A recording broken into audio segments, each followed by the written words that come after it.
반갑습니다. 참포도나무병원 척추내시경 센터장을 맡고 있는 홍영호라고 합니다. 오늘 준비한 주제는 척추 수술 시에 내시경 수술이 절개 수술보다 더 잘 보일까요? 양방향 척추 내시경의 진실이라는 제목을 가지고 왔는데 요즘에 유튜브도 그렇고 TV도 그렇고 워낙 이제 컨텐츠들이 굉장히 많습니다. 그래서 지금 양방향 척추 내시경도 이제 역사가 좀 되어가고 있고, 이 양방향 척추 내시경이 이 척추 수술이랑 관련해서 엄청난 속도로 이제 퍼져나가고 있죠. 우리나라에서도 그렇고 전 세계적으로 엄청난 새로운 수술법으로 퍼져나간 지도 좀 되었고, 그래서 그 양방향 내시경 수술의 장점에 대해서 그리고 기존 수술과 이제 비교하는 그런 내용들이 이제 많이 TV든 유튜브든 많이 있습니다. 그래서 진실이라고 한 건 사실 이제 제목을 약간 자극적이게 만든 부분이고, 내시경 수술이 절개 수술보다 시야가 좋다라는 걸 이제 접해보신 분들이 많이 있을 겁니다. 이제 그 부분도 이제 설명해 드리고, 그리고 양방향 내시경의 이제 장점, 그리고 기존 수술과 비교했을 때 어떤 부분이 나은지, 그런 부분들을 좀 설명해 보도록 하겠습니다. 일단 그 내용을 먼저 말씀드리기 전에, 이제 수술이 이제 꼭 정말 필요한가에 대해서 이제 많은 분들이 궁금해하고, 그 다음에 저도 그렇고 사람이라면 다 수술을 안 받고 싶어 하죠. 그래서 수술이 정말 꼭 필요한 경우가 언제인가, 그래서 척추 질환들에 대해서 간략하게 좀 보시고, 그리고 척추 수술이 아니고 수술 전에 받을 수 있는 치료들에 대해서도 좀 설명을 해드리고, 그렇게 해보겠습니다. 그리고 척추 수술의 발전 방향, 다만 이거는 척추 수술만의 문제는 아니고, 수술이 어떻게 왜 그 방향으로 발전해 오는가에 대한 부분, 그리고 그렇기 때문에 양방향 내시경 척추 수술이 가지는 장점이 이제 우리가 의사들이 목표로 하는 나아가는 방향인 거죠. 이제 그런 부분에 대해서 얘기를 해보도록 하겠습니다. 먼저 질환들에 대해서 간략하게 설명을 드리면,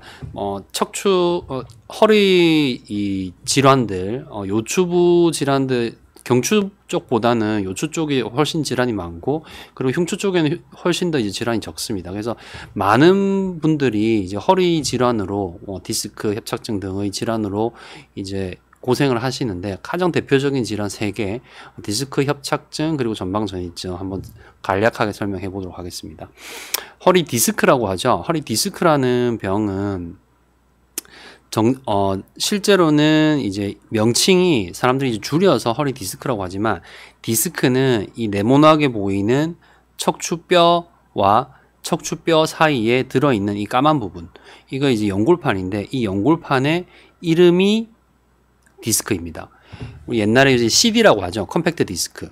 음악 재생하던 그 CD가 컴팩트 디스크, 동그란 판 모양으로 생겨서 디스크라고 하거든요. 그래서 이 연골판 자체가 약간 둥근 타원형으로 생겨 있어서 디스크라고 부릅니다. 그래서 이 디스크가 속에서 깨지게 되고, 그 깨진 조각이 뒤로 밀고 나와서 신경을 누르는 병을 요추부 디스크 탈출증이라고 하는데, 이 탈출증이라고 하는 단어가 어려우니까 탈출증을 빼고 허리 디스크라고 이제 줄여서 부르는 거죠. 사진 보시면 좌측은 측면 사진이고, 그리고 우측은 이제 평단면 사진인데, 요렇게 까만 부분, 요 부분이 4번 뼈와 5번 뼈 사이 연골판이 파열되면서 이렇게 밑으로 흘러내린 거죠. 그래서 이렇게 뒤로 하얀 부분이 신경인데, 이 덩어리가 이 척추관에 들어가서 신경을 이제 압박하고 있는 사진이 허리 디스크이죠. 허리 디스크는 디스크와 협착증의 증상을 이제 구분해서 우리가 설명을 많이 합니다. 보통은 근데 디스크와 협착증이 같이 있는 경우가 많아서 환자분들이 두 개의 증상이 공존하는 경우가 많이 있어서, 간략하게는 그냥 다리에 뭔가 저림, 당김, 통증, 시림 또는 마비 이런 증상이 오면 허리에 문제가 있겠구나 라고 이제 의심을 해야 된다라고 요약을 할 수 있는데, 그래도 구분을 해보자고 하면 허리 디스크는 다리가 아픕니다. 자세와 관계없이 뭐 앉은 자세에서도 누운 자세에서도 섰을 때도 계속해서 다리가 아픕니다. 그래서 이렇게 다리가 터질 듯이 아프다, 쑤시다, 저리다, 당긴다, 그리고 감각이 떨어지고 먹먹하다, 이런 증상들을 호소하시죠. 그리고 그 다음은 이제 척추관 협착증인데, 협착증은 요 앞에 요 하얗게 표시한 부분이 연골판이고, 뒤쪽에 요렇게 척추관이 있고, 그 척추관 중앙에 신경줄기가 들어 있습니다. 근데 이 척수신경을 누르는 거는 디스크도 누를 수 있는데, 이 척추신경의 뒤쪽 부분에는 인대가 있고, 그 인대의 뒤쪽에는 뼈가 있습니다. 저는 환자분들한테 늘 이제 협착증의 이해를 돕기 위해서 설명할 때 어떻게 설명하냐면, 우리 철봉 하잖아요. 철봉을 하시면 여기 굳은 살이 박히죠. 손바닥에 이제 큰 자극이 계속해서 지속적으로 들어가니까 그 상황에 적응을 하는 거죠. 그래서 굳은 살이 박히는데, 굳은 살은 단단하기 때문에 굳은 살이라고 부르는데, 그냥 단순히 단단한 것만이 아니라 볼록하게 튀어나오는 거 아실 거예요. 남성분들은 더 아실 거고 여성분들은 모르실 수도 있습니다. 근데 철봉에 매달려서 손을 많이 사용을 하게 되면 여기 굳은 살이 박히고 딱딱해지면서 볼록 튀어나오죠. 허리 인대에 굳은 살이 박혔다라고 생각을 하시면 됩니다. 한평생 허리 관절을 사용을 하다 보니까 인대에 굳은 살이 박히면서 단단해지고 두꺼워지는 거죠. 그래서 두꺼워지면서 뒤쪽에서 안쪽으로 이렇게 밀고 들어오는 거죠. 이렇게 밀고 들어올 때 인대만 두꺼워지는 것이 아니라 뼈도 계속해서 외부에서 들어오는 자극 때문에 계속 사용을 하고 있는 상태니까요. 우리가 살아간다는 것 자체가 허리를 지속적으로 사용을 하는 거니까 뼈 모양에도 변형이 오게 되고 그 뼈가 비정상적으로 자라게 됩니다. 그렇게 해서 뼈도 자라고 그 다음에 인대가 두꺼워지면서 신경을 누르는 병이 협착증이다. MRI 보시면 이 부분 좌측은 이제 측면 사진이고 우측이 평단면인데, 여기가 짤록한 거 확인하실 수 있습니다. 그래서 우측에서 보면 이 신경이 이렇게 뒤쪽에서 이 V자 모양으로, 이 부분은 이제 후관절 낭종이 같이 있는 분이신데, 이렇게 까만 부분이 두꺼워진 인대가 되겠고, 요게 이제 협착증의 전형적인 사진이다 라고 생각하시면 되겠습니다. 그리고 협착증 증상은 디스크하고 약간 구분이 되는데, 우리가 신경인성 파행, 그러니까 신경이 원인이 되어서 파행, 걷지 못하는 걸 우리가 중점적으로 환자분들한테 물어봅니다. 그래서 환자분들이 앉아 있으면 아무 증상이 없다고 하시거든요. 앉아 있으면 아무 증상이 없고 누워 있을 때도 그런 대로 괜찮다. 근데 일어서서 걸어가다 보면 다리가 점점점 당겨오고 통증이 생기면서 걸을 수 없게 된다. 그래서 앉아서 쉬면 다시 증상이 호전이 되고, 그래서 가다 쉬고 이런 증상을 반복하는데, 이게 자세 때문에 자세의 어떤 특정 자세에서 증상이 나타나는 거죠. 앉은 자세는 허리가 굽어진 자세입니다. 그리고 일어서면 허리가 펴지죠. 허리가 펴지면 이 척추관 협착증은 이 좁아진 신경관이 더 좁아지는 상태가 됩니다. 그래서 다리로 이제 당김 증상이 심해지고 저리고 아픈 증상이 생기는 거죠. 그래서 허리를 약간 앞으로 구부정하게 굽히면 증상이 좀 더 호전되죠. 근데 다리를 이제 걸어가다 보면은 허리보다는 엉치, 다리, 그리고 발 쪽으로 저리고 통증이 온다, 당긴다. 근데 앉아서 쉬면 증상이 호전되는. 그래서 환자분들이 약간 좀 꾀병 같다 이렇게 표현하시는 분들도 계시고 그렇죠. 본인은 이제 꾀병 같다고 하는 게 아프다고 하면서 앉아 있을 때 보면 멀쩡하거든요. 그러니까 이제 뭐 예를 들어서 뭐 아버님이 아프신데 어머님이 당신 지금 멀쩡하구만 이런 식으로 하는 거죠. 그러니까 자기는 상당히 괴로운데 바로 옆에서 보고 있는 가족들이 볼 때 그 병에 대해서 모르면 아까는 그렇게 아파 죽겠다고 하더니 지금 멀쩡하네? 속으로 이런 생각을 하실 수 있다는 겁니다. 이제 약간 좀 꾀병 같다 그렇게 표현들을 하시죠. 그리고 전방전위증이라는 병인데, 전위라는 말은, 전위는 자기 자리에 있지 않고 뼈가 이렇게 앞으로 빠지든 뒤로 빠지든 옆으로 빠지든 자기 자리에 있지 않고 뼈의 관계가 이탈된 거를 전위라고 합니다. 아래쪽 뼈를 기준으로 해서 위쪽 뼈가 앞쪽으로 빠지게 되면 전방전위, 그리고 뒤쪽 후방으로 빠지게 되면 후방전위, 그리고 옆으로 빠지는 측방전위가 있습니다. 측방전위는 그렇게 흔하지는 않고요.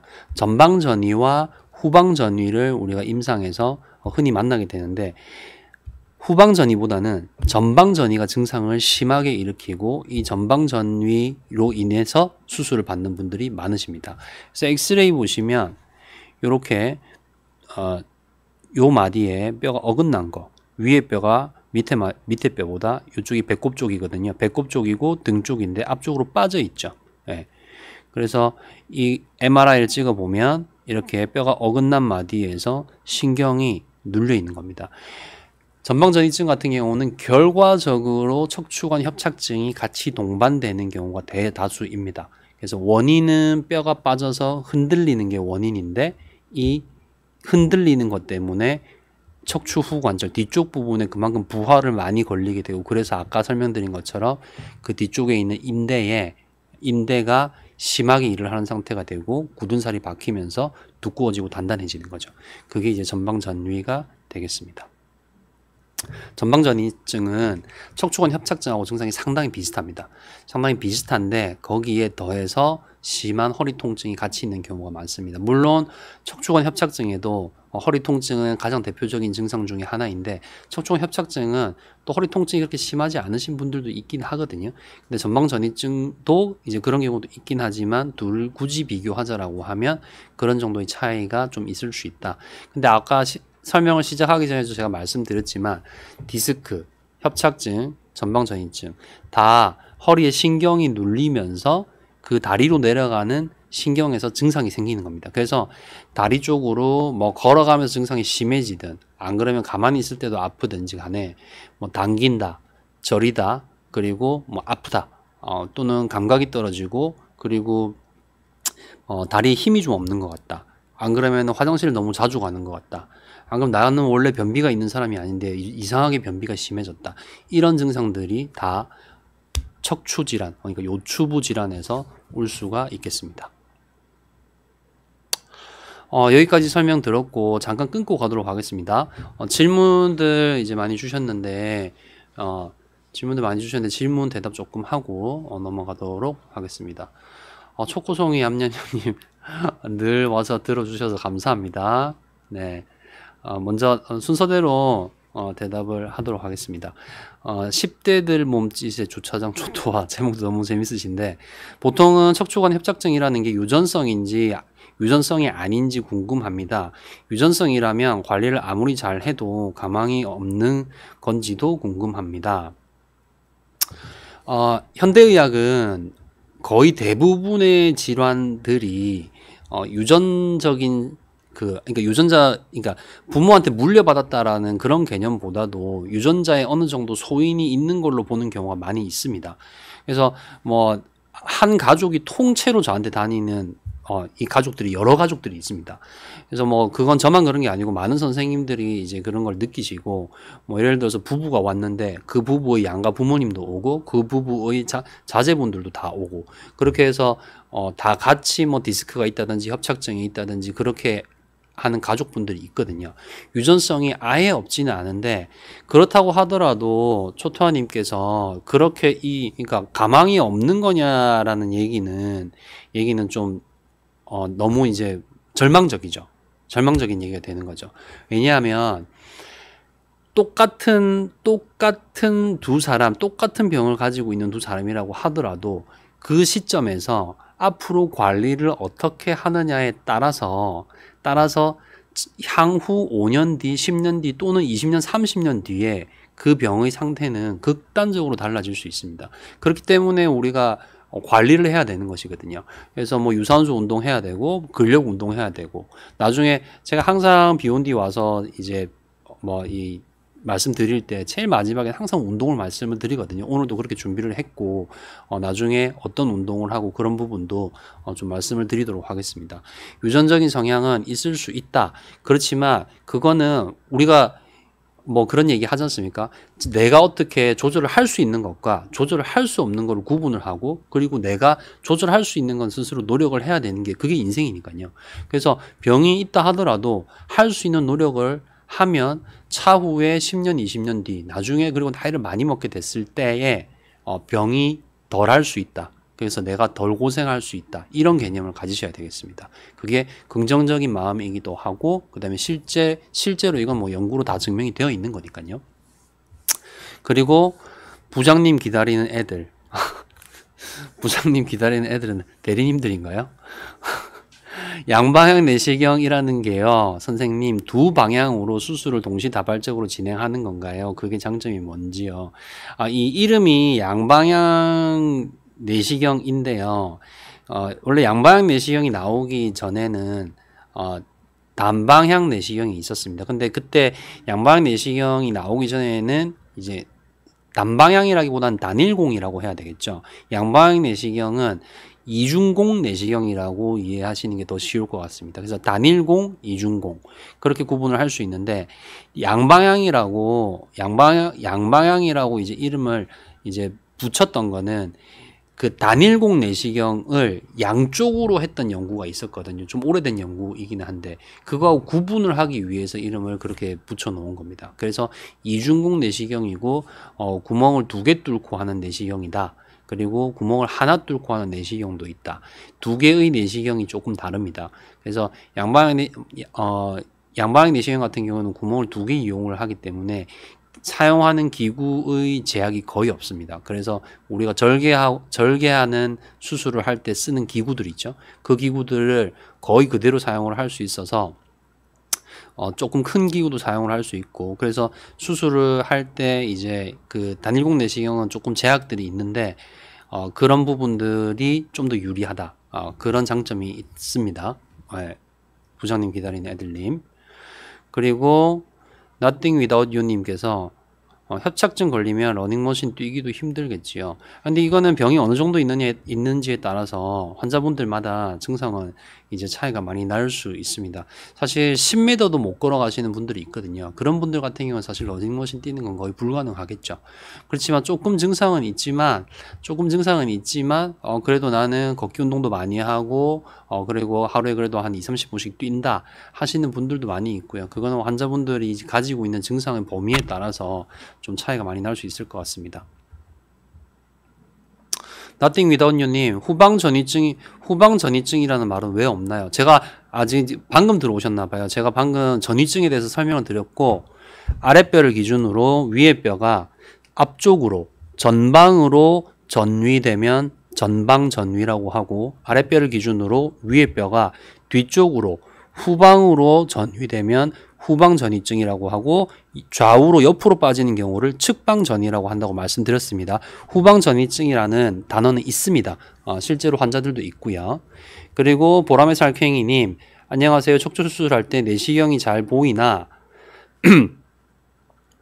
네네. 보람의 살쾡이님, 척추수술할 때 내시경이 잘 보이는지, 절개가 잘 보이는지 궁금해서 들어왔어요 해주셨고, 네, 요거는 먼저 답을 드리면 내시경이 더 잘 보입니다. 더 잘 보이고, 그건 나중에 뒤쪽 부분에서 더 자세하게 설명을 하도록 하겠습니다. 초코송이 냠냠냠님, 늘 질문 많이 주시는 단골이신데, 척추질환과 단계라도 척추질환에 따라서, 그리고 질환의 단계에 따라서 환자 개인마다 느끼는 통증의 크기가 다른가요? 선생님은 약한 디스크라고 하시는데 아픕니다. 그러니까 지금 초코송이 얌얌얌님께서 본인이 지금 허리 디스크가 있으시고 근데 병원에 가니까 디스크가 아주 심한 건 아니다. 디스크 조금 있습니다. 하는데 본인이 지금 너무 이제 본인은 그 이제 진료 봐주신 선생님이 한 얘기보다 본인은 더 많이 아프다는 얘기시거든요. 네, 맞는 것 같아요. 근데 똑같은 병이 진단명을 받는다고 하더라도 환자분들마다 그 병의 정도의 차이가 심한데요. 근데 그 심한 것도 중요한데 환자들이 실제로 느끼는 그 괴로움의 강도가 정말로 천차만별입니다. 그래서 와, 너무 심한데 MRI 상에서 너무 심한데 하는데 환자분은 뭐 그냥 조금 아팠어요 하시는 분도 있고요. 그리고 그럼 별로 그렇게 뭐 병이 별로 있지도 않은데 뭐 약간 그런데 이 정도인데 환자는 뭐 너무나 아파서 뭐 걷지도 못하고, 근데 걷지도 못하는 경우는 사실 우리가 불안정성이라고 하는데 뼈가 살짝 이렇게 흔들리면서 급성 통증이 잠깐 온 거고 그 통증이 지속적으로 가진 않으시겠죠. 근데 그 급성 통증은 지나갈 겁니다. 근데 그 뒤에 만성적으로 계속해서 그 아픈 강도가 의사가 볼 때보다 환자가 더 심한 경우도 많이 있습니다. 그래서 사실 뭐 검사 결과대로 환자분들이 딱 아프다고 하시면 사실 의사와 환자가 얘기를 할 필요가 없어요. 의사가 환자한테 어떤 증상이 있는지를 자세히 물어보고 그 증상을 듣고 검사가 필요할 거라고 판단을 한 다음에 정밀 검사를 하고 그 정밀 검사와 이 환자의 증상이 맞아떨어지는지 그거를 이제 찾아내고 그리고 치료를 하거든요. 근데 그 환자의 증상을 물어보는 이유가 검사에서 환자의 상태가 이렇다라고 찾아냈는데 이 찾아낸 게 이 환자가 지금 괴로워하는 이 부분을 일으킨다 라는 그 결론을 내기 위해서죠. 근데 뭐 MRI 결과 보면 환자의 증상이 그대로 반영되는 거라고 하면 사실 환자한테 증상을 별로 물어볼 필요가 없죠. 그래서 뭐 예를 들어서 병원으로 갔다 접수하는데 다리가 당겨요. 네, 그러면은 먼저 MRI 검사 하시고요. 왜냐하면 검사하면 다 나올 거니까요. 그렇게 해서 그러면 의사는 환자를 만나기도 전에 환자가 얼마만큼 어떻게 아프게 다 알겠죠. 근데 그게 개인차가 크고 하기 때문에 그런 부분들이 필요합니다. 그리고 또 통증의 감수성이라는 부분이 있는데요. 그게 무슨 말이냐면 우리가 엄살이 심하다 그런 얘기들 하시잖아요. 근데 그게 진짜 실제로 엄살이 심한 분도 있으시겠지만 그게 아니라 똑같은 상처가 생겼다라고 했을 때 어떤 사람은 굉장히 많이 아픕니다. 정말 많이 아픈 거죠. 근데 어떤 사람은 조금 괜찮아 조금 아픈데 이러는 분들이 있다는 거죠. 그러면 또 그런 사람은 되게 뭐 이렇게 막 되게 아프다 하는 사람들은 되게 뭐 호들갑 떠네 이렇게 얘기할 수 있지만 실질적으로 느끼는 통증의 강도가 사람에 따라서 다를 수 있습니다. 뭐 저 같은 경우에는 사실 저는 예전에 이제 위궤양 치료를 받은 적이 있는데 위궤양 정도 되면 대부분의 분들이 굉장히 이제 많이 괴로워하거든요.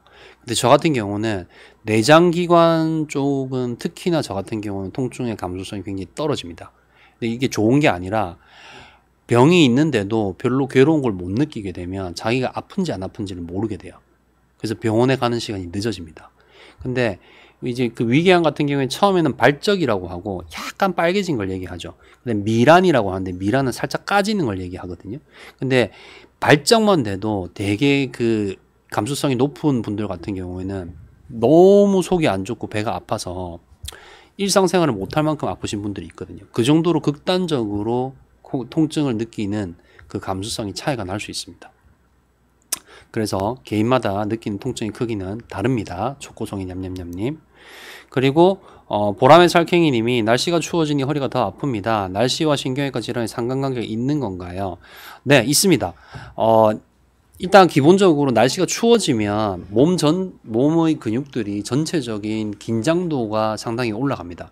특히나 날씨가 급변할 때 따뜻하다가 갑자기 막 10몇 도씩 뚝 떨어지는 날이 있죠. 뭐 올겨울에도 지금 그런 날들이 있고 그렇게 되면 그런 날에 외래 오시는 분들이 대체적으로 보면 컨디션이 전반적으로 좀 떨어지는 거를 진료를 할 때 많은 의사들이 느낍니다. 그래서 갑자기 날씨가 추워질 때는 따뜻하게 입어야 되는데 내가 생각하는 것보다 좀 더 따뜻하게 입으려고 노력하시는 게 좋습니다. 물론 건강하신 분들은 크게 신경 안 쓰시겠지만 특히나 내가 뭐 허리가 아프다든지 근데 꼭 허리뿐만 아니라 내가 어깨가 안 좋다 안 그러면 무릎이 안 좋다 하시는 분들도 몸을 전체적으로 조금 더 보온을 해주시면 그런 식으로 추위에 노출됐을 때 아픈 정도가 좀 줄어들 수 있거든요. 그다음에 추운 것만으로도 더 아프겠지만 추우면 근육의 긴장도가 올라가면서 관절 자체의 움직임도 이제 제한을 받게 되고 그런 부분들 때문에 더 아파지게 되는 거죠. 그래서 그러니까 날씨가 추우면 이렇게 계속해서 추우면 또 괜찮아지는데 그렇게 날씨가 급변할 때 환자분들이 컨디션이 확 안 좋아지는 경우가 많습니다. 그래서 날씨와 추운 날씨와 상관관계가 있습니다. 보라매 살쾡이님. 그리고 웬만하면 두꺼비. 이 증상이 두꺼비님, 이 증상이 초등학생이나 어릴 때부터도 발생할 수 있을까요? 네, 발생할 수 있습니다. 초등학생, 요즘에 워낙 이제 성장이 이제 뭐 좀 빠르니까요. 그리고 이제 초등학생들도 굉장히 키가 크고 이런 친구들이 있거든요. 그래서 초등학교 저학년은 잘 없기는 하지만 아주 드물게 초등학교 고학년 정도 됐을 때는 진짜 이제 찍어봤더니 정말로 디스크가 생기는 경우가 있긴 있습니다. 근데 이 부분은 또 이런 부분이 있거든요. 그러니까 척추 질환이 병이 언제부터 생기냐면 누구나 만 5세경부터 그 척추의 노화가 시작된다라고 이해하시면 될 것 같습니다. 그 노화라는 게 연골판의 노화가 시작이 되는 건데 만 5세경쯤부터 연골판에 노화와 성장이 동시에 일어나게 됩니다. 그래서 성인이 될 때까지 노화와 성장이 동시에 일어나고 성인이 되고 나면 성장이 끝이 나고 그 뒤에는 이제 돌아가실 때까지 죽을 때까지 노화가 계속 진행이 되는 거죠. 그래서 초등학생도 이미 연골판의 노화가 시작된 지는 이제 몇 년이 된 상태죠. 근데 그게 남들보다 급격하다라고 하면 안 좋을 수 있죠. 그리고 뭐 특별히 이제 뭐 운동을 시켰다든지 그런 뭐 앞으로 나 축구 선수가 될 거야. 안 그러면 뭐 골프 선수가 될 거야. 안 그러면 펜싱 선수가 될 거야. 이런 식으로 어릴 때부터 이제 운동을 하겠다라는 그런 목적을 가지고 몸을 이제 혹사를 하게 됐을 때는 조금 더 그럴 수도 있겠죠. 네, 그렇습니다. 여기까지 이제 탁구 형제님 또 질문 올려주셨는데 한 번에 올라왔던 질문들 한번 다 대답해 드렸고 탁구 왕자님께서 올려진 질문은 조금 더 강의 진행하고 또 답변 드리도록 하겠습니다. 다시 슬라이드로 돌아와서요. 그러면 이렇게 뭐 간략하게 정리하면 디스크, 허리 디스크, 그리고 협착증, 그리고 전방 전이증에 대해서 제가 말씀을 드렸어요. 그리고 그러면은 이런 질환들이 다 수술을 할 수도 있는 질환들인데 수술하기 전에 어떤 치료들이 가능한지 간략하게 또 보도록 하겠습니다. 가장 대표적인 치료는 신경주사 치료죠. 신경차단술이라고 합니다. 정확한 명칭. 근데 환자분들한테 이제 우리 흔히 신경주사라고 설명을 합니다. 수많은 분들이 맞고 있고 저도 많이 가끔 맞는 그런 치료죠. 신경주사 치료는 이제 신경에다가 약물을 넣어줌으로써 염증과 그리고 신경 부종을 조절을 해서 증상을 완화시키는 치료가 되겠죠. 그리고 이 신경주사를 좀 더 발전시켜 놓은 치료가 신경성형술이 되겠습니다. 보통 우리가 시술이라고 하죠. 시술은 신경성형술이 있고 그리고 풍선강압술도 있습니다. 그리고 꼬리뼈 내시경 시술도 있습니다. 근데 제일 대표적인 시술은 신경성형술 또는 경막외 감압술이라고 하는 이 시술이 되겠습니다. 꼬리뼈에서 허리에 병이 있는 자리까지 가느다란 관을 올린 다음에 그 병이 있는 자리에 신경주사보다도 더 정확하게 약을 넣어줄 수 있습니다. 이 신경성형술을 할 때 쓰는 이 도관이요. 여기 지금 이제 신경성형술을 할 때 쓰는 도관인데, 경막의 감압술을 할 때 쓰는 도관인데, 이 도관은 방향성이 있습니다. 지금 이거는 환자가 엎드려 있는 건데, 환자의 오른쪽으로 도관을 보낸 거고, 이거는 환자의 왼쪽으로 도관을 보낸 겁니다. 그래서 원하는 방향으로, 원하는 자리로 도관을 위치시킬 수 있습니다. 그래서 약을 더 잘 넣어줄 수 있고, 그리고 이거는 이제 유착을 조금 풀어주는 건데, 병이 있으면 주변 조직과 신경이 좀 들러붙습니다. 그래서 이 도관으로 그 유착 부위를 좀 이렇게 분리시켜주고, 그리고 저 도관을 통해서 생리식염수를 팍 쏴주면 그게 탁 벌어지죠. 그런 식으로 우리가 유착을 제거도 합니다. 그렇게 해서 좀 더 좋은 효과를 낼 수 있는 치료가 경막외 감압술이 되겠습니다. 이렇게 수술 전에 받을 수 있는 대표적인 치료 두 가지 이제 설명을 드렸고, 그렇다면 수술은 언제 꼭 해야 할까요? 언제 꼭 필요한가요? 라는 질문들도 되게 많이 받습니다.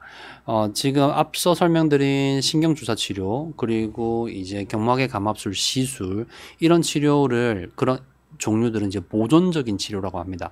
보존적 치료는 몸에 어떤 위해를 가하지 않고, 그러니까 수술을 제외한 치료다라고 생각하시면 되는데, 보존적 치료, 주사 치료, 시술, 그리고 뭐 도수 치료, 먹는 약, 뭐 충격파, 여러 가지 치료들을 받으시죠. 이 치료들이 다 보존적인 치료입니다.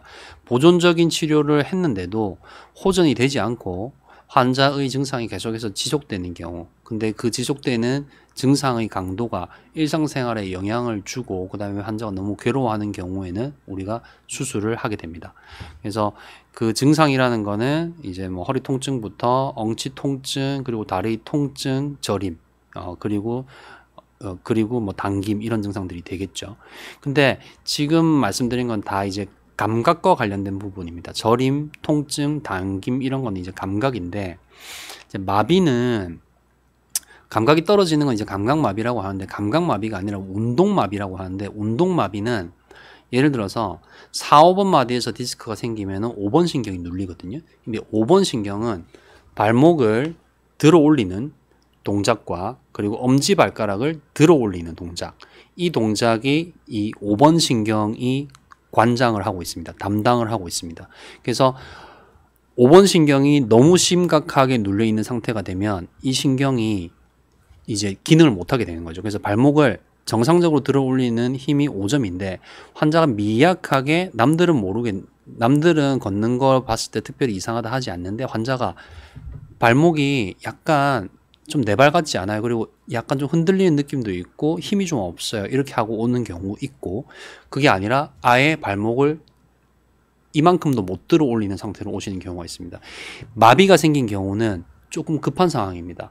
그대로 두게 되면 마비가 아직 약한 상태일 때는 마비가 더 진행을 할 수 있고, 마비가 이미 심해진 상태에서 오셨을 때는, 그냥 두게 됐을 때는 이 발목이 마비가 된 상태가 돌아올 가능성이 없습니다. 그런 경우에는 우리가 서둘러서 수술을 하게 되고, 수술을 해서 신경을 눌리지 않는 상태로 만들어 놔야지 이 지금 마비가 온 것이 돌아올 가능성이 생기기 때문에, 그런 경우에는 어느 정도 우리가 응급에 준해서 치료를 하고 있죠. 그리고 이 운동마비와 마찬가지로 취급을 하는 게 대소변의 장애입니다. 대소변의 장애가 오게 되면 마찬가지로 아주 서둘러서 이제 수술을 하셔야 됩니다. 운동마비도 대소변 장애도 우리가 서두르는 이유는, 서두르지 않고 시간이 지체가 됐을 때 이게 돌아오지 않을 가능성이 그만큼 올라가기 때문에 빨리 서둘러서 치료를 해야 된다는 거죠. 그래서 이 정도가 이제 대표적으로 이제 수술을 하게 되는 경우죠. 근데 대부분의 분들은 1번에 해당이 되시죠. 그래서 수술 전에 이제 보존적인 치료들을 종류별로 많이 받으시고, 뭐 저라도 수술 받기 싫으니까 어떻게 좀 호전될 수 있지 않을까라는 생각을 가지고, 희망을 가지고 그런 치료를 받지만, 정말 안 되는구나. 그리고 뭐 MRI 검사에서도 병이 너무 심하다고 하고, 더 늦기 전에 수술하는 게 좋겠다. 그리고 나의 일상생활이, 나의 직장생활이, 일상생활이 너무 영향을 많이 받는다. 그러니까 이제 수술을 받는다. 대부분은 1번에 해당이 되지만, 더 기억을 하셔야 되는 거는 이 2번과 3번. 운동마비가 있든지, 안 그러면 대소변 장애가 생기면 그땐 급한 겁니다. 빨리 병원에 가셔야 되고, 그래서 빨리 조치를 받도록, 수술이 필요하다라고 하면 수술을 받으시고 그렇게 하셔야 됩니다. 네, 또 질문 한번 정리하고 갈게요. 질문이 오늘 좀 많아서 빠르게 좀 해보겠습니다. 탁구왕자님, 탁구를 하루에 3-4시간씩 치시고요. 주 5회 정도씩 훈련을 하고 있습니다. 최근엔 파워 드라이브라는 기술을 배우면서 스윙 반복 훈련 중인데 갑자기 허리 통증이 많이 느껴졌습니다. 이렇게 허리 통증이 있어도 참고 훈련하다가 척추 내시경 수술을 하는 상황까지 갈 수 있는지가 궁금해요. 대회가 3월 달이라 얼마 남지 않았습니다. 요즘에 뭐 탁구도 그렇고요. 테니스도 그렇고, 그 다음에 배드민턴도 그렇고, 이제 되게 그 동호회들이 많고, 그 중심으로 해가지고 아마추어 분들도 굉장히 거의 준 선수급으로 그런 식으로 하시는 분들이 많이 있습니다. 이미 그런 지 오래됐죠. 근데 한쪽 운동은 대체적으로 좋지 않습니다. 그러니까 탁구, 방금 제가 말씀드린 탁구, 배드민턴, 그리고 테니스 다 스윙을 하는, 한 손으로 스윙을 하는 운동들이죠. 그래서 한쪽을 더 많이 사용하는데, 안 좋아지는 거는 어깨 안 좋을 수 있고요. 그다음에 팔꿈치 안 좋을 수 있죠. 손목 안 좋을 수 있습니다. 그리고 무릎에도 안 좋을 수 있고, 허리도 안 좋을 수 있고. 그래서 건강만 생각한다라고 하면 뭐 안 하는 게 좋다라고 얘기할 수도 있죠. 근데 그런 식으로 따지면 할 수 있는 운동은 없습니다. 그 몸을 사용하는 것 자체가 몸을 혹사시키 뭐 취미 생활이라는 것도 그렇고 그 몸을 사용하는 것 자체가 병을 만드는 원인 중에 하나인데 그런 식으로 따지면은 뭐 할 수 있는 취미가 없어요. 등산도 올라가다 허리 구부정해지니까 안 좋고. 근데 저는 이제 좀 사이클은 좀 원래 수술 받고 하신 분들 같은 경우 병이 좀 있으신 분들 같은 경우는 이렇게 전문적으로 타는 엎드려서 타는 사이클 있잖아요. 경기용 사이클. 요즘에 뭐 이런 그런 이제 뭐 그 강변로라든지 이런 데 보면 타시는 분들 많이 있습니다. 그런 건 좀 조금 말리는 편인데 어쨌든 뭐 지금 탁구 왕자님이 걱정하시는 거는 그런 상황은 벌어질 수 있죠. 벌어질 수 있는데 아직 안 벌어진 거를 아직 벌어지지 않은 상황을 미리 걱정을 한다. 미리 걱정을 해서 나는 이걸 그만둬야 되겠다. 그런 식으로 환자분들을 뜯어 말리진 않습니다. 탁구 좋아하시고 그리고 대회까지 준비하시고 하시는데 통증이 있으시면 병원을 찾아가셔서 치료를 좀 받으시고 통증이 좀 심하다고 하면 다만 3일에서 5일 정도라도 좀 쉬시고 그리고 좀 회복한 다음에 또 훈련을 하시고 그렇게 하시면 될 것 같습니다. 신정수님 신정수님이 저는 파킨슨 환자인데 전방 전이증입니다. 너무 허리가 아파서 걷는 것도 힘들어 수술하고 싶은데 파킨슨 환자도 수술이 가능한가요? 네, 파킨슨 환자분들도 수술은 가능합니다. 물론 이제 병의 정도에 따라서 그리고 다른 내과적인 질환이라든지 다른 그런 내과적인 컨디션 때문에 못하는 경우가 있을 수 있지만 파킨슨이 있다라고 해서 수술을 못 받는다. 그런 건 아닙니다. 근데 조금 구분을 잘 해야 되는 게 파킨슨 병이 있으신 분들 같은 경우에는 기본적으로 우리가 이 파킨슨 병이 이제 떨림이 있고 그 다음에 걷는 게 느려지거든요. 그리고 환자가 약간 앞으로 구부정해집니다. 이제 이게 전방전이증 때문에 아픈 것인지 안 그러면 파킨슨이라는 병 때문에 움직임이 느려지고 앞으로 좀 구부정해진 그것 때문에 허리가 아프고 걷기 힘든 건지 그건 좀 구분이 필요하실 것 같아요. 그리고 별사탕님 요가 하다가 고관절 바깥 부분과 장경인데 별사탕님께서 요가 하다가 고관절 바깥 부분 요거 좀 바꿔주시겠어요? 질문 좀 안 되나요? 네, 별사탕님 질문 좀 올려주십시오. 네, 별사탕님께서 요가 하다가 고관절 바깥 부분과 장경인대를 다쳤는데 걸을 때마다 아파서 쩔뚝거립니다. 한의원 침도 맞고 정형외과에서 신경차단술 근육 풀어주는 주사도 맞았는데 잘 낫지를 않습니다. 어떤 치료를 받아야 하는지 막막하고 속상합니다. 체중이 실리는 보행 시에만 엉덩이 바깥쪽과 허벅지 바깥쪽으로 당기면서 아픕니다. 일단 정형외과 쪽에 진료를 보신 것 같고 그래서 고관절 바깥쪽 부분하고 장경인대를 다쳤다라고 진단을 받으셨다면 이 부분은 시간이 많이 걸립니다. 인대 손상 같은 경우는 회복되는데 짧게는 뭐 1, 2개월, 길면은 더 이제 뭐 수개월이 걸리는 인대의 손상 같은 경우에는 회복이 상당히 많이 걸리기 때문에 그게 원인일 수 있는데 엉덩이 바깥쪽과 허벅지 바깥쪽으로 당기면서 아프다는 증상은 허리 디스크의 전형적인 증상이거든요. 그 부분을 확인을 받아보셨는지는 전 궁금하고 그래서 그 확인을 받는다는 거는 이제 뭐 MRI 찍는다든지 그런 정밀 진단을 받아보는 거를 말씀을 드리는 것이고 그렇게 했는데 허리에 문제가 없다라고 하면 고관절 바깥쪽 부분 인대와 장경인대 쪽에 문제가 있는 게 맞을 겁니다. 그래서 어디에 문제가 있어서 내가 지금 아픈 건지를 정확하게 확인을 해보시는 게 필요하실 것 같습니다. 별사탕님. 그리고 다음으로 초코송이 냠냠냠님께서 또 선생님 혹시 발가락 들기나 발목 들기로 척추 사호번 디스크가 더 좋아질 수 있나요? 더 좋아지는 건 그 동작으로 더 좋아지는 건 아닙니다. 초코송이 냠냠님. 운동은 뭐 초코송이 냠냠냠님은 제가 뭐 이거 비욘드에서 사실 많이 보셨잖아요. 제가 맨날 브릿지 운동하고 레그 킥백, 덩키킥 이런 종류의 운동들 하시는 게 허리 근력 강화에 도움이 많이 되고 허리 건강에 중요하다 많이 들으셨을 거예요. 그래서 발가락을 그 4, 5번 디스크에서 이상이 있으면 발가락 들기와 그리고 발목 들기에 이상이 생길 수 있다는 것이지 이걸 한다라고 해서 4, 5번 디스크에 있는 병이 더 좋아지는 건 아닙니다. 네, 다시 강의로 돌아가겠습니다. 척추 수술이 이제 발전해 온 두 가지 큰 축이라고 할 수 있는 원리가 있습니다.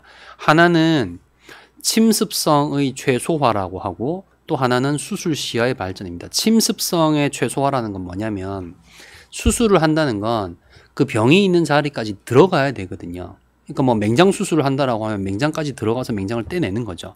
위암 수술을 한다라고 하면 위암이 있는 그 자리까지 우리가 들어가야 되죠.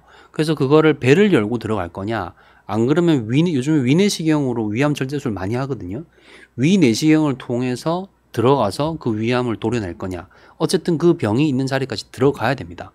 그 들어가는 과정에서 내 몸의 정상 조직을 손상을 시키죠. 이걸 우리가 침습성이 있다, 침습, 이 정상 조직을 파괴를 한다는 거죠. 손상을 시킨다는 거죠. 그걸 침습성이라고 하는데, 그 침습성을 어떻게 줄일 수 있느냐. 그래서 이제 내시경이고 이런 걸 떠나서 옛날 한 30년 전이라고 쳐보자고요.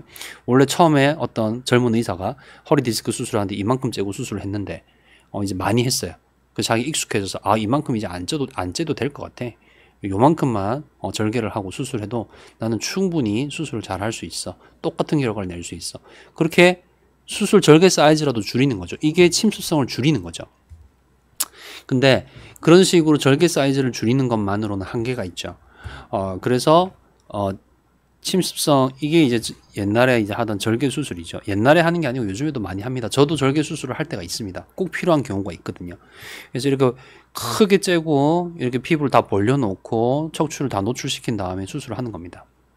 근데 이게 너무 수술 후 환자 허리 통증도 너무 심하고 회복하는데도 시간이 너무 많이 걸리니까 회복도 더 빠르게 하고, 그 다음에 수술 후 환자 통증도 줄이고, 그리고 긴 시간, 그리고 롱텀이라는 표현을 하는데, 긴 시간이 흐른 뒤에도 환자가 좋게 하는 데 있어서 이런 정상 조직을 보존하는 게 중요하다라는 개념이 나오기 시작했고, 그래서 절개를 작게 하기 시작했고, 그러다가 나온 게 이 튜브입니다. 튜브.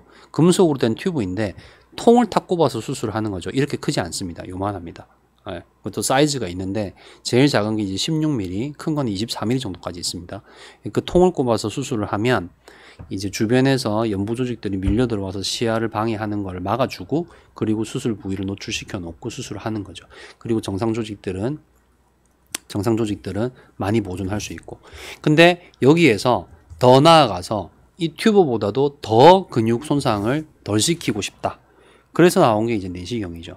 내시경은 근육을 관통해서 지나갑니다. 그래서 근육 손상이 정말 거의 없다라고 할 정도로 침습성을 많이 줄인 거죠. 그래서 이건 이제 제가 양방향 내시경으로 척추 유압술 할 때 쓰는 건데, 이런 식으로 이제 발전을 해가고 있는 거죠. 이게 침습성을 최소화하는 방향으로 지금 수술이 발전하고 있는 거죠. 그리고 그 다음은 이제 수술 시야의 발전입니다. 처음에는 맨눈으로 수술을 했죠. 100년, 200년 전에 그렇게 맨눈으로 수술을 했을 겁니다. 근데 이제 돋보기라는 게 이제 나오고, 그렇게 하니까 좀 더 확대해서 보자. 그럼 더 잘 보이잖아. 그게 이 수술에 적용을 해 놓은 게 이 루페라는 겁니다. 안경에다가 장착하는 형태도 있고, 안 그러면은 이 안경에다 장착을 하지 않고 그냥 통으로 루페 그 제품으로 나온 것도 있습니다.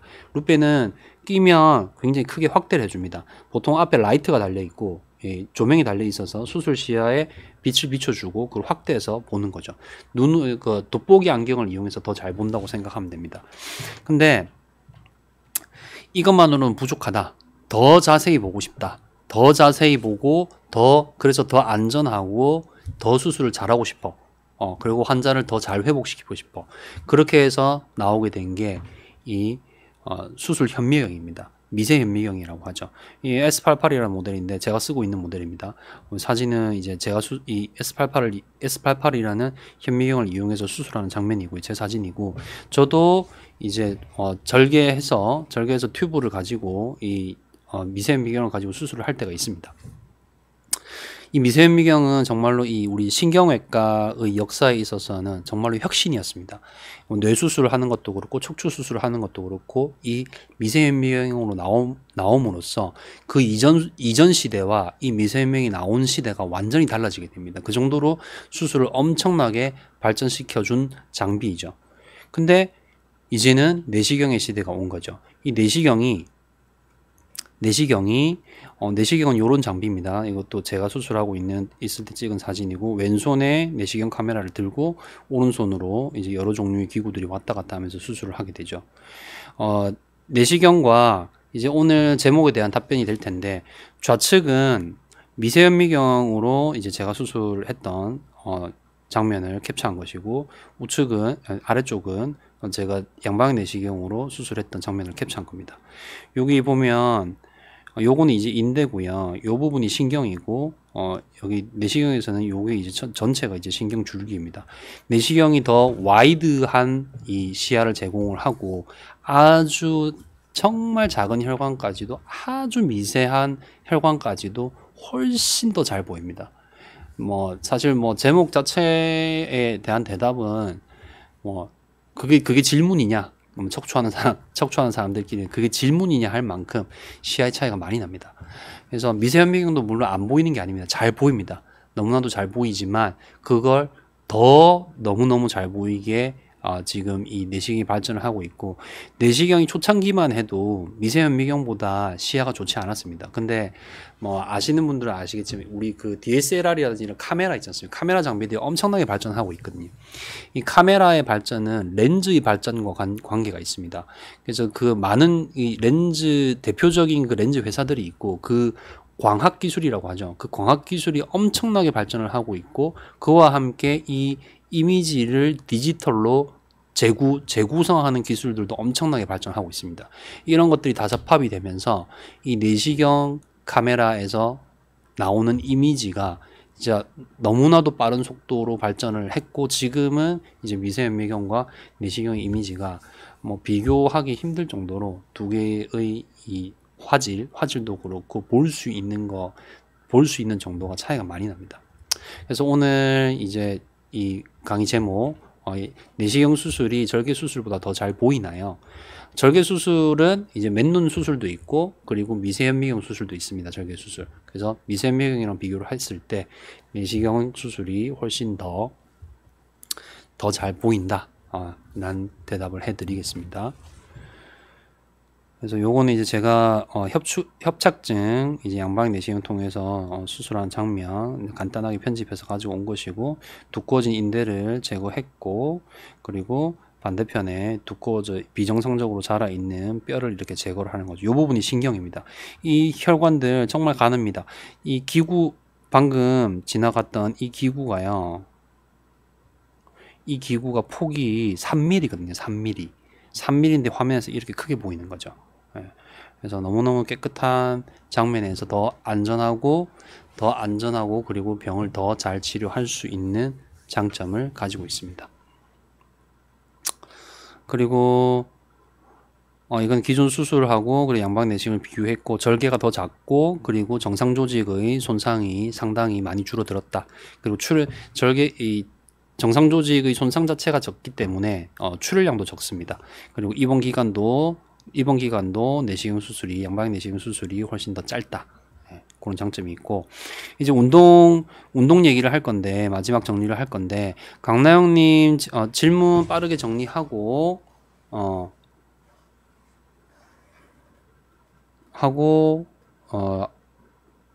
운동 설명하도록 하겠습니다.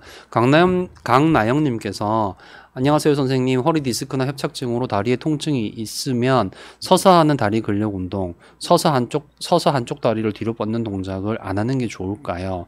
그렇지는 않습니다. 서서 한쪽 다리를 뒤로 뻗는 동작이 제가 늘 얘기하는 그 레그 킥백이랑 이제 같은 동작인데, 다리를 뒤로 차는 동작, 뒤로 뻗는 동작들은 아래 허리 근력과 그리고 엉덩이 근력과 그 다음에 대퇴 뒷근육 약간을 이제 강화시키는 운동이거든요. 서서 그냥 습관적으로 다리를 뒤로 들어주는 동작 있죠. 이 너무 좋은 습관이시고, 허리 근력과 엉덩이 근력을 유지하는 아주 좋은 방법입니다. 그래서 그 운동 자체가 서서 다리 근력 운동하는 거는 너무 좋은 거고, 제가 지금 운동 설명할 때 이제 스쿼트하고 데드리프트가 좋지 않다라는 얘기를 할 건데, 스쿼트 데드리프트가 허리, 엉덩이, 대퇴 뒷근육을 강화시키는 운동인데 그걸 대체하는 운동이 레그 킥백입니다. 강나영님 그 좋은 운동이고 하시면 좋겠습니다. 초코송이 얌얌얌님 또 질문 주셨고, 양방 내시경 수술은 병원의 크기의 영향을 많이 받는지요? 아니면 시술자의 능력치에 따라 다른지요? 근데 이거는 초코송이님, 병원의 크기는 예를 들어서 아주 중환이라고 하면 그런 경우에는 병원이 크면 클수록 뭐 척추 수술뿐만 아니라 탁과도 많이 갖추고 있을 테니까 굉장히 중환, 그럼 예를 들어서 뭐 신장이 안 좋아요. 뭐 투석을 받으셔야 돼요. 그런 환자들을 수술할 수 있는 거는 좀 큰 병원이어야 되거든요. 근데 그렇지 않은 환자가 꼭 큰 병원에 갈 필요는 없거든요. 시술자의 능력치에 따라서 다르다는 거는, 그것도 사실은 당연히 뭐 잘하는 사람이 잘하겠죠. 잘하는 사람이 더 잘할 겁니다. 많이 해보고 그리고 경험이 풍부한 선생님이 수술을 더 잘 하겠죠.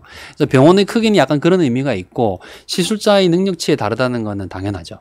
예. 그거는 더 잘하는 사람 그리고 덜 잘하는 사람이 있을 수는 있습니다. 네. 대답이 됐는지 모르겠습니다.